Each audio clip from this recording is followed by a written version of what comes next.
नमस्कार दर्शकों, स्वागत है आप सभी का हमारे चैनल एंटरटेनमेंट रिकैप में। अनुपमा के कल के एपिसोड में हमने देखा कि अनुपमा छोटी को बोलती है कि तुम मंदिर में चली आना, और उसी के लिए जब मेघा और आद्या मंदिर के लिए आ रहे होते हैं, मंदिर की तरफ से गाड़ी नहीं लेती और जिस रास्ते में एयरपोर्ट आता है वो रास्ते में गाड़ी ले लेती है। ये देख के छोटी उसे पूछने लगती है कि आखिर हम लोग यहाँ पे क्यों जा रहे हैं। फिर मेघा आद्या के हाथ में वो फोटो दे देती है जिसमें अनुपमा और अनुज आद्या के साथ है। ये देख के आद्या बहुत डर जाती है, उसको गाड़ी से नीचे उतरना होता है, लेकिन मेघा गाड़ी बहुत फास्ट चला रही होती। फिर उनके सामने कान्हा जी के भजन करने वाले लोग आ जाते हैं, जिसकी वजह से मेघा को गाड़ी रोकनी पड़ती है। जैसे ही मेघा गाड़ी रोक देती है, आद्या उसके बाहर निकल आती है और वहाँ से भाग के वो मंदिर की तरफ चली जाती है। अनुपमा इंतजार कर रही होती है कि छोटी कब आएगी। जब आद्या अनुपमा को आवाज लगाने वाली होती है, तब मेघा उसे खींच लेती है और उसके मुंह पे अपना हाथ रख देती है, लेकिन आद्या उसको छुड़ाने की कोशिश करती है और वहाँ जाके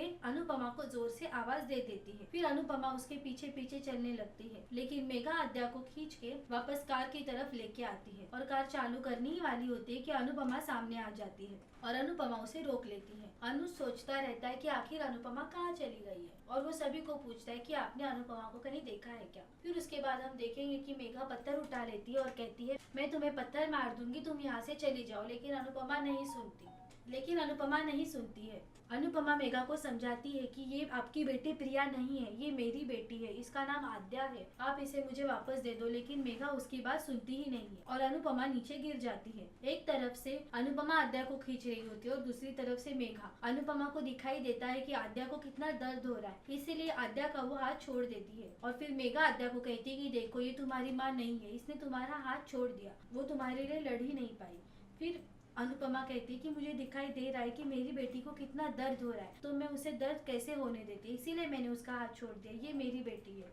फिर आद्या मेघा को दूर ढकेल देती है और अनुपमा को उठाने चली जाती है, और वो दोनों वहाँ से भाग के मंदिर की तरफ आ जाते हैं और अनुज को आवाज दे देते हैं। जब अनुज आद्या को देखता है तो वो हैरान हो जाता है और बहुत खुश हो जाता है और कान्हा जी को थैंक यू बोलता है। बाकी सभी लोग भी आद्या और अनुपमा को देख लेते हैं। फिर उसके बाद वो अनुपमा को थैंक यू बोलता है कि आद्या को ढूंढ के लाने की। फिर आगे हम देखेंगे कि मेघा चाकू लेके आद्या की तरफ आ रही होती है और वो आद्या को चाकू मारने ही वाली होती है कि अनुपमा सामने आ जाती है और अनुपमा के पेट में चाकू लग जाती है। तो ये था आज का पूरा एपिसोड। आने वाले एपिसोड में हम देखेंगे कि आखिर अनुपमा के साथ क्या होगा, वो बच पाएगी या नहीं बच पाएगी। ये सब जानने के लिए जुड़े रहिए हमारे साथ एंटरटेनमेंट रिकैप में। धन्यवाद।